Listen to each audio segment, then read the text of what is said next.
This is the Unit 10 vocabulary. The first word is a challenge word. It is omitted. Omitted means to leave out or to fail to include or mention something. If I really don't want you to know something, I will omit it. I will leave it out. Second challenge word is merited.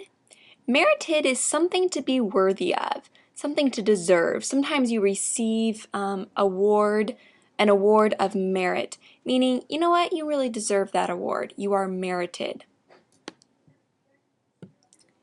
The next challenge word is tapered. Tapered means to diminish or to lessen gradually. When I'm training for a race, towards the end of my training, I will taper my running, meaning I will lessen what I do so I can be faster at the end. So taper means to diminish or to lessen gradually. Equipped is the next challenge word, and equipped means to supply or furnish with what is needed or wanted. It means to provide. There's a little typo in there.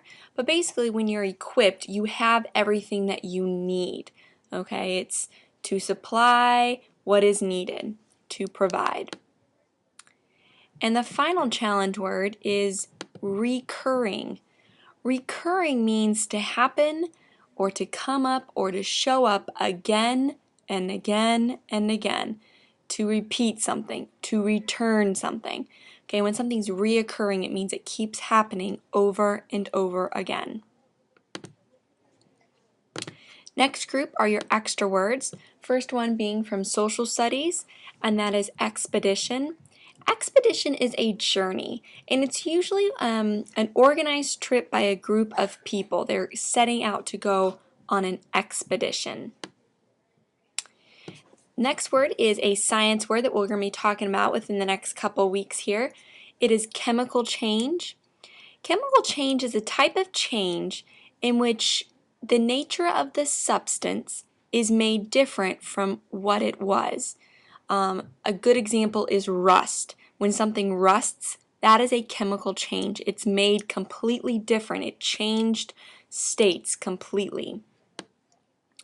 The next science word is a physical change, and a physical change is a change in which the shape or the form of a substance becomes different, but the nature of the substance stays the same.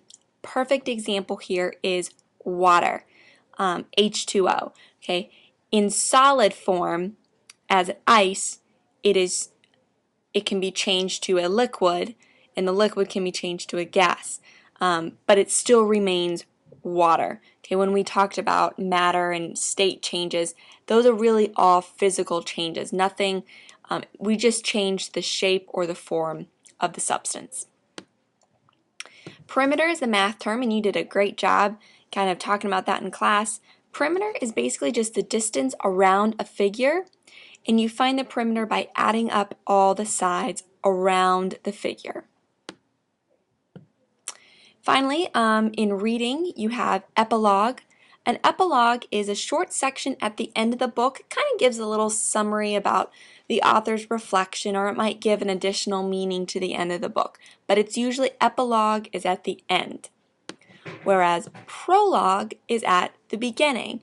It's kind of an introductory statement, usually found in a book, but not always. But a prologue kind of introduces you to the book. It gives you a good feel as to what the book is going to be about.